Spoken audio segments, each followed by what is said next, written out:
They say money can't buy happiness, but Rand Thatcher knew it could buy a whole lot of silence, and in the spring of 1891 his life was deafeningly quiet.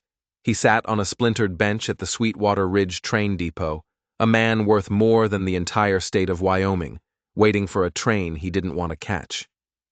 He was 59, built like an old oak, dressed in black wool and polished leather that screamed of wealth.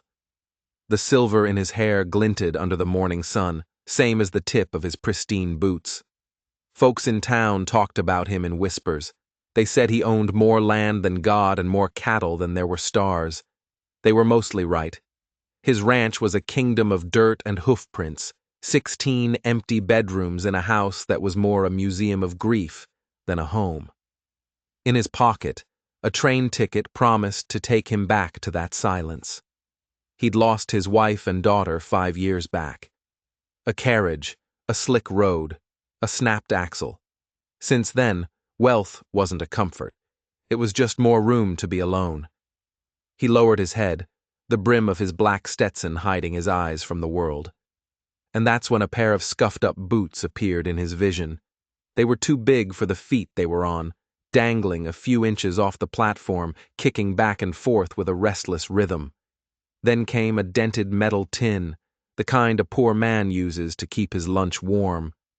Then a voice. A boy's voice, clear and sharp and unafraid.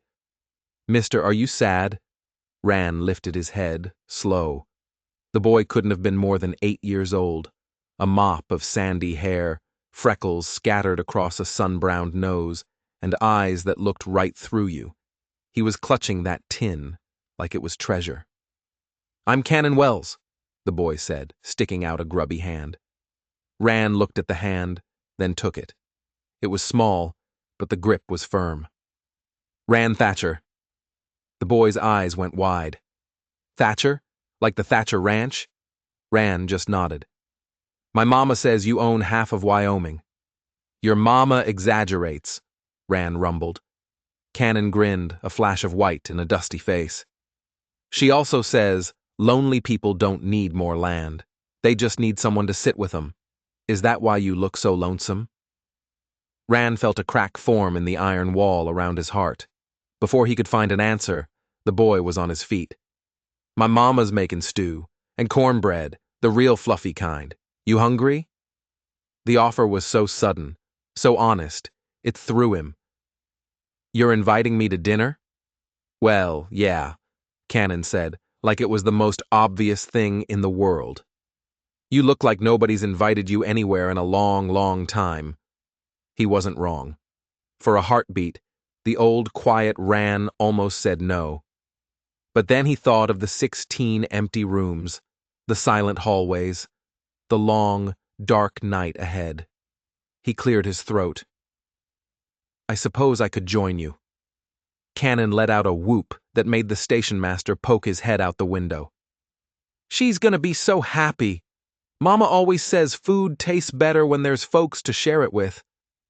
As they walked, Cannon was a one-boy parade, pointing out every landmark in his tiny world.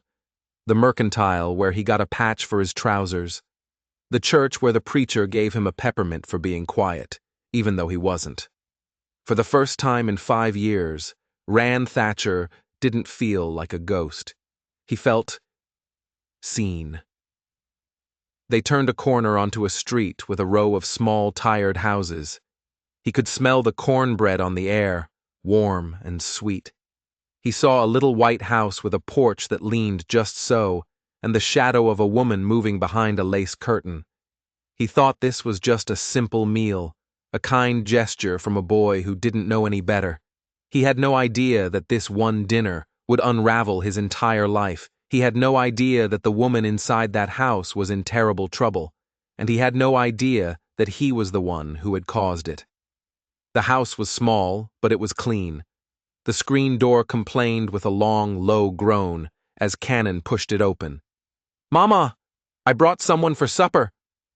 Rand stepped inside, ducking his head under the low door frame and removing his hat. The place smelled of rabbit stew and wood smoke. It felt more like a home than his marble-floored mansion ever had. A woman emerged from the kitchen, wiping her hands on a faded apron. She was maybe in her early 30s, dark hair piled loosely on her head, with green eyes that looked like they had weathered 1,000 storms and refused to break.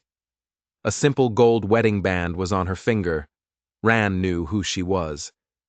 He'd heard the name whispered in town. Brier Wells, a widow, left with nothing but a mountain of her husband's debts and a fierce will to survive. Her eyes landed on Ran, and for a second, she just froze. Surprise, then confusion, then a wall of caution went up. "Cannon," she said, her voice soft but firm. "Who exactly did you bring home?" "Mama, this is Mr. Thatcher. He was at the station looking sad, so I invited him." Ran cleared his throat, feeling like a giant in her small hallway.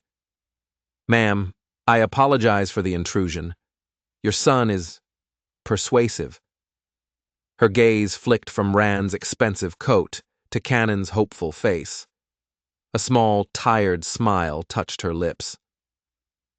"Well, I suppose anyone who lets Cannon drag them all the way here deserves a warm meal." The table was small, the chairs were mismatched, and the plates were chipped. But the stew was the best thing Ran had tasted in years. It tasted like someone had cared about making it. Cannon chattered on about frogs and school books, but Ran was watching Brier. He saw the way she sat, ramrod straight, like dignity was her armor.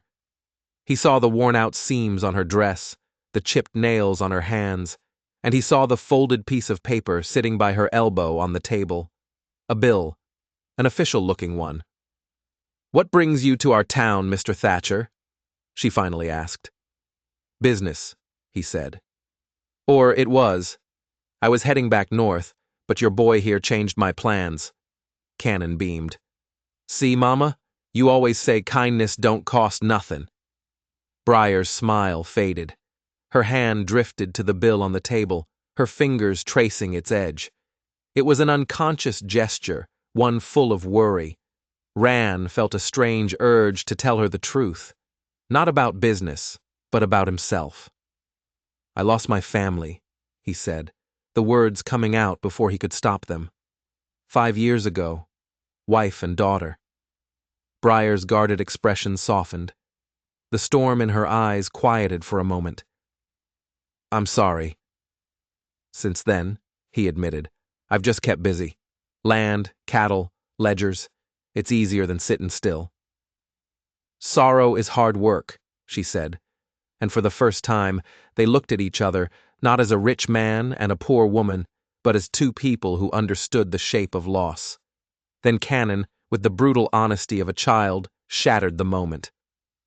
"Mama cries sometimes, but only when she thinks I'm sleeping."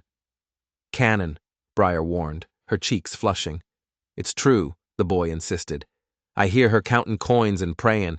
That's why I brought Mr. Thatcher. I thought maybe he could help you smile." The silence that followed was thick with things unsaid. Brier's pride, Ran's loneliness, the desperate hope of a little boy. What none of them knew was that the folded bill on the table was a final notice.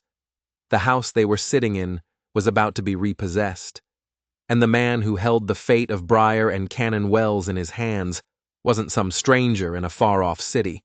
It was the man sitting at their table, eating their stew. It was Ran Thatcher.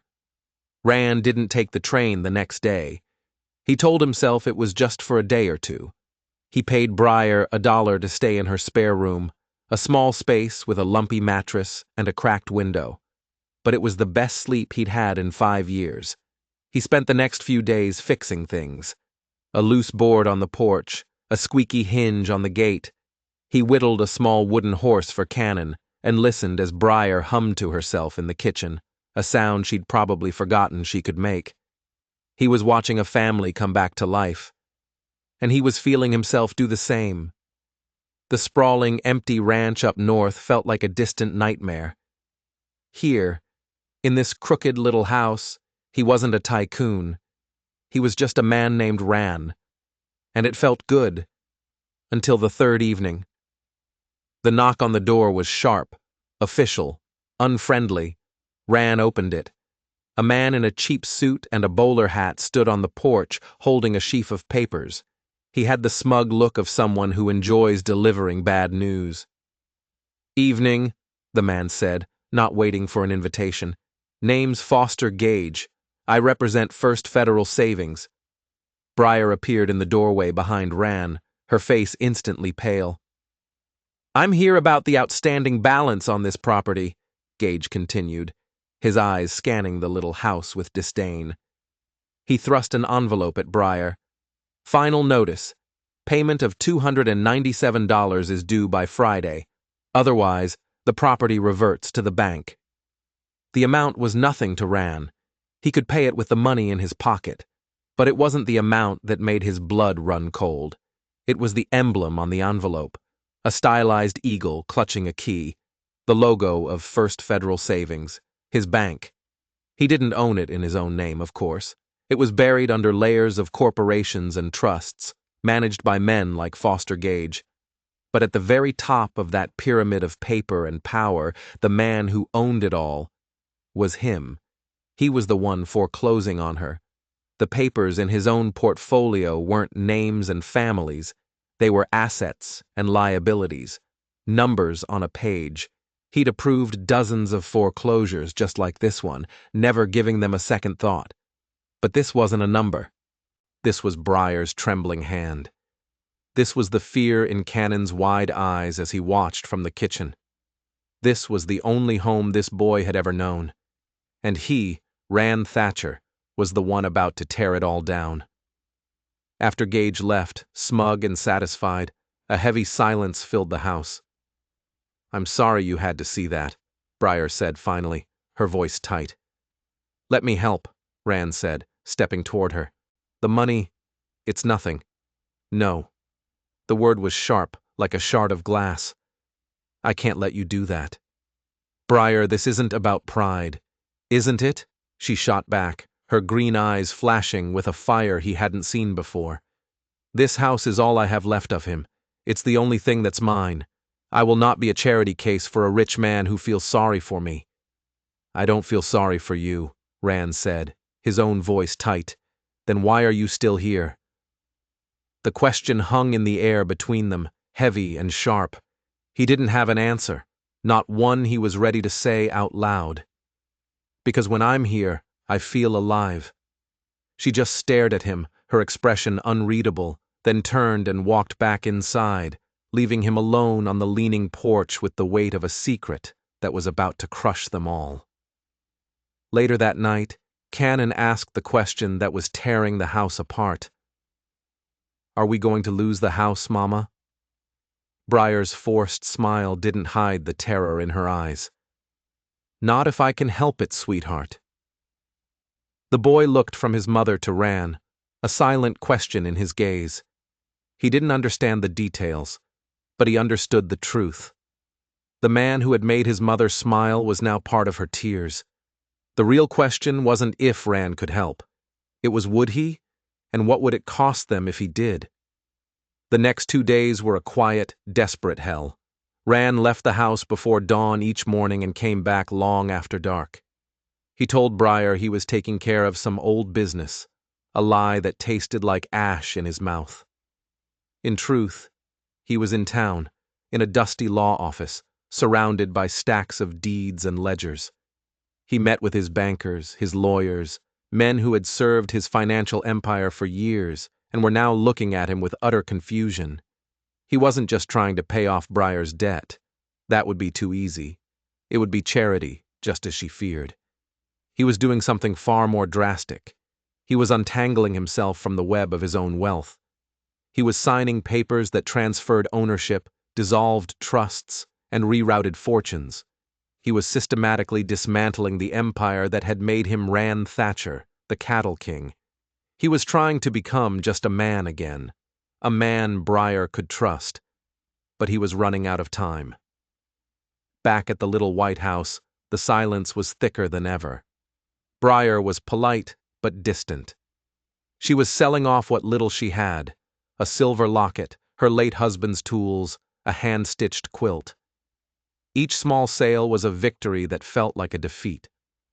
Ran could see the fear in her eyes, warring with a pride that was as fierce as it was destructive. She was terrified of losing her home, but she was more terrified of losing herself, of becoming indebted to him.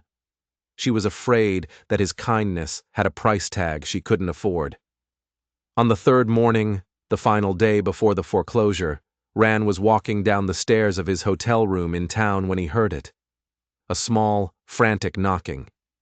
It wasn't on his door. It was on the main door of the hotel, downstairs. He looked over the banister, and his heart stopped. It was Cannon. Alone. His small coat was unbuttoned against the morning chill, and tears were streaming down his face, leaving clean tracks in the dust on his cheeks. Ran took the stairs 2 at a time. He threw open the door. "Cannon? What is it? What's wrong?" The boy looked up, his small body trembling. "I heard my mom crying," he whispered, his voice cracking. "That's why I came." Ran knelt, his old knees protesting. "What happened?" "She was trying to be quiet," Cannon choked out. "But I heard her. She was at the kitchen table just looking at the fire. And she said your name." A cold knot formed in Ran's stomach. "What did she say about me, son?" Cannon wiped his nose on his sleeve.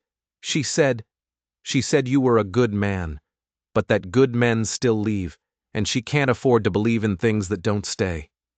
Ran closed his eyes. The boy's words were a dagger to the heart. "Mr. Thatcher," Cannon whispered, his voice full of a desperate, childish hope. "I know you got a lot of money, but you ain't like other rich folks. You fixed our porch. You made Mama laugh. I ain't seen her laugh like that since Papa died." He held out a folded, crumpled piece of paper, an envelope. "I wrote you a letter." Ran's hands trembled as he took it. He opened it right there, on the cold hotel steps. The writing was a child's scrawl, the spelling a wild guess. "Dear Mr. Thatcher, I don't know why grown-ups make things so hard. Mama is scared. She thinks you will leave. I think you came here for a reason. I think God sent you. If you love her, don't leave. Just stay. I think we could be a real good family." Your friend, Cannon Wells Ran, read the letter twice.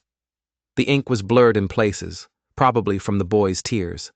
In that moment, Ran Thatcher, the man who could buy and sell entire towns, realized what true wealth was. It wasn't land or cattle or gold. It was a place to belong. It was a reason to stay. He looked at the boy, whose eyes were pleading. "I have one last thing to do," Ran said, his voice thick with emotion. "One more stop to make." "Will you come back?" Cannon sniffled. "After?" Ran put a hand on the boy's small shoulder. "I'll be there before the stew's done simmering." He stood up, buttoned his coat, and walked out into the cold morning light. He wasn't a tycoon closing a deal anymore. He was a man fighting for a second chance, and he was about to make a gamble that would cost him everything he owned. The piano arrived just before sunset. It wasn't new. It was a big mahogany upright with yellowed ivory keys and a few scratches on its legs. It took 4 sweating men to haul it up the rickety steps of Brier's porch. Brier stood in the doorway, her hands dusted with flour, her face a mask of confusion. "There must be a mistake," she told the delivery men. "I didn't order a piano." One of the men just grinned and tipped his hat. "No mistake, ma'am. Paid in full. For Mrs. Brier Wells." "Paid by who?" They didn't answer. They just set the piano down, handed her a slip of paper, and left. And that's when she saw him. Ran was standing across the street. He wasn't wearing a coat, and the evening wind was tugging at his vest. He just stood there, his hat in his hands, waiting. She crossed the dirt road, her bare feet silent in the dust. She stopped right in front of him. "You bought me a piano," she said. It wasn't a question. "No," Ran said softly. "I gave it to Cannon. Figured you might teach him a song or two." Her eyes narrowed. "I told you, I don't take handouts." "It's not a handout, Brier. It's a start. Something beautiful in the house. Something that doesn't have anything to do with bills or debts." She studied his face, searching for the catch, the angle, the fine print. I am not a woman who can be bought. Good. Rand's jaw tightened. Because I'm not trying to buy anything. A long silence stretched between them. The sun was setting, painting the sky in shades of orange and purple. He reached into his pocket and pulled something out. Not money, not a deed. His old train ticket, the one he never used. He held it out to her. I still haven't used it, he said. It can take me north, back to the ranch, or it can take us somewhere else. Together. Anywhere you want to go. She stared at the ticket in his hand. Why are you giving me this? Because I don't want to leave, he said, his voice raw. But I'm done making choices for other people. I will stay if you'll have me. I'll go if you need me to.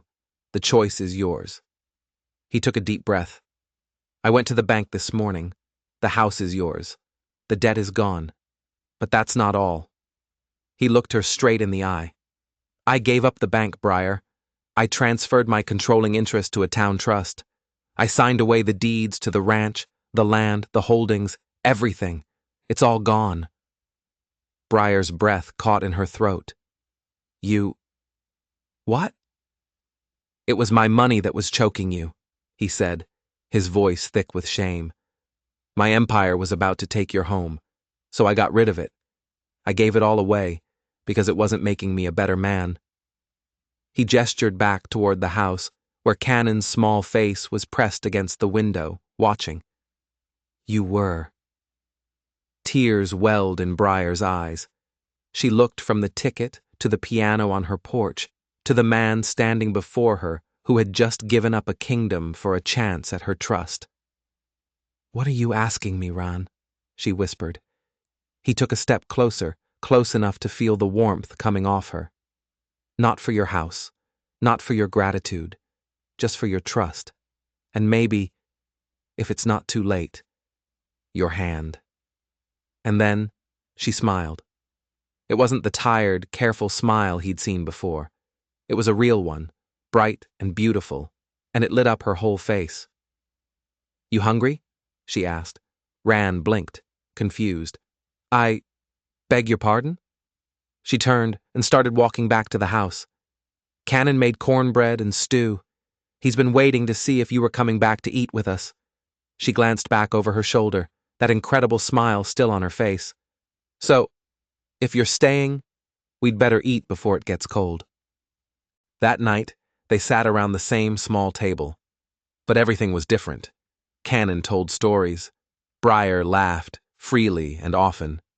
And Ran looked at the woman and the boy, in the small, warm house, and realized he wasn't a rich man anymore.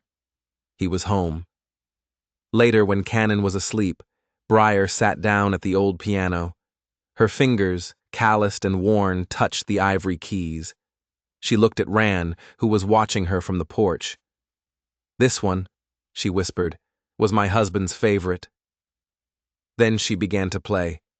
A simple, sad, beautiful melody filled the quiet house. Ran closed his eyes and listened. And for the first time in 5 long, lonesome years, he didn't feel rich. He felt whole. If this story reminded you that the greatest treasures in life can't be bought, make sure you subscribe to this channel. Because tomorrow, I'm going to share a story that proves the most valuable thing a person can give is a second chance.